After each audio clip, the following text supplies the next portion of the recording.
Movie reviews.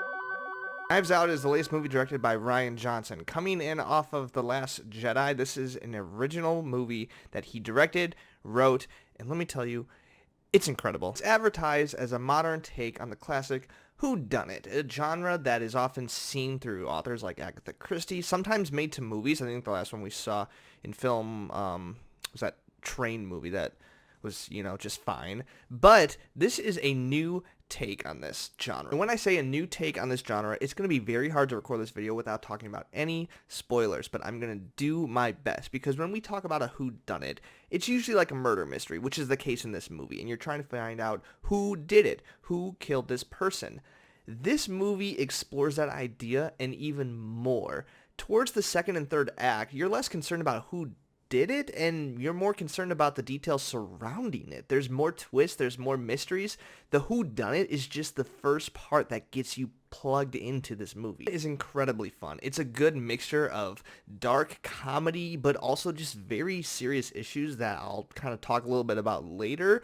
But Rian Johnson does a fantastic job with this script in mastering the tone of this entire film. Characters themselves are just over the top when it comes to their performances, and they're all just this made-up, fictionalized version of people that you kind of know in real life. Set in the modern era, which is very new for a whodunit, because it seems like all whodunits are kind of, set in like the 30s or 40s or like this old-time movie.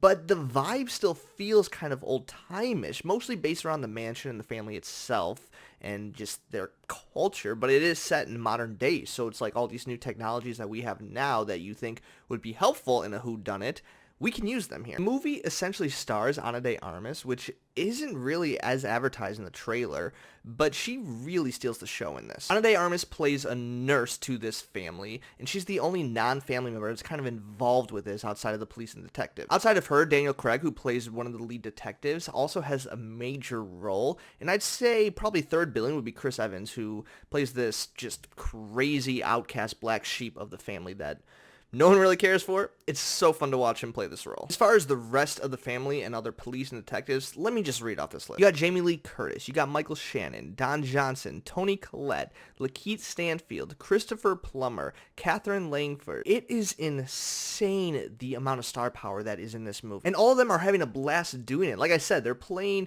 just these hyped up characters that are so absurd and over the top, and you can just see how much fun they are having in this movie. Part of what makes a whodunit interesting and fun is the script. You want to keep your script ahead of the audience. You don't want your audience exactly figuring it out. And again, I kind of hinted at that, but it's less about a whodunit and more of the surrounding details. And this script is nearly flawless. Not only with a lot of the monologues that the characters are speaking, but the funny one-liners and just little details and Easter eggs thrown throughout that you think are going to be throwaway lines, but yet in the last and third act, you see like, wow, that line was actually really important, and I should have paid more attention to the first 20 minutes of the movie. The way this movie presents this mystery is just incredible, and its decision of when to reveal certain details, whether it's early on or later on and throughout the movie, it's letting the audience know exactly what they need to know in that moment, but also keeping you on the edge of your seat where you're never exactly sure what's going on until the very end. Beautiful work, and this is just top tier script writing. I know I kind of mentioned this twists and details, but I can't get over them enough, because again, the twists in this movie, some of them you will kind of expect, or there's some characters where like, okay, I can see something that's going on there, but there's no way that anyone is able to nail down exactly what took place within this movie until you get to the end. That and the script offers so many amazing details that you have to watch this a second time to fully understand. That, or just browse Reddit for the Easter eggs you missed, which is a great tradition I love to do after movies like this. I would say this is like the searching of this year. If you can remember last year, that movie was one that rewarded a rewatch, which is something I love in movies, where you watch it the first time, you kind of understand what's going on, okay, that makes sense, but then when you rewatch it, you all of a sudden see this completely different film, and like I said earlier, there's lines in the very first act that come back to pay off. There's lines that are just seem like they're just like, okay, that's a weird thing that this character is saying, but then you don't even understand what they're actually saying when they mean that. There's also a lot of visual details using objects that consistently come back into the movie, and you're like, why is this object still in the movie, until the very end where you realize That was incredible. Again, I'm trying to be very vague with the details, but there's one specific object that I just loved. A character throws it, tosses it to the side in the very beginning of the movie, and then you see it come back and back and back, and eventually makes it all the way back to another character, and it essentially ruins the first character's life. Just a really fun side story throughout this whole movie, and you can see it just set into rotation, and this character was the cause of their own demise. On top of being fun, on top of being exciting, on top of being funny and thrilling, this movie also has something very important to say. This movie does touch on politics, and a lot of characters in the movie have very strong political opinions, and it's areas that are very relevant to today. Like, this movie is definitely written for today, but it highlights both sides, and what it essentially says at the end of the movie is that, like,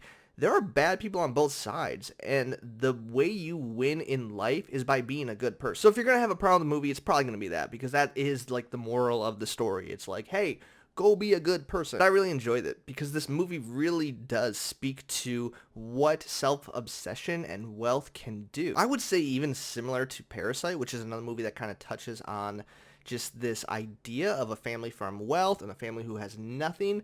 This movie does very similar things. There's a lot of visuals that are very powerful, where it's kind of telling a story just through a single camera shot. But if you can't tell, I absolutely loved this movie. This is one that I could rewatch immediately and see a completely different film, and I love those types of movies. I think if you're going to have any issue with this movie, it's going to be the cheesy moral of the story, or maybe you guess, like, which character did what. But again, I can't emphasize enough, it's less about who did it and more about the details surrounding it, which I don't know how you can predict. My final score, I'm going to give this a 94 out of 100. There's very little I can complain about this movie. If you follow me on Letterboxd, again, you should. Why don't you? I'm going to give it a 5 out of 5 stars. Third one I've given this year. It will be on my top 10 by the end of the year. If you like this video, please comment below and let me know what you thought. Let me know what you thought of Knives Out. Don't forget to like and subscribe for more content like this, and I will see you next time.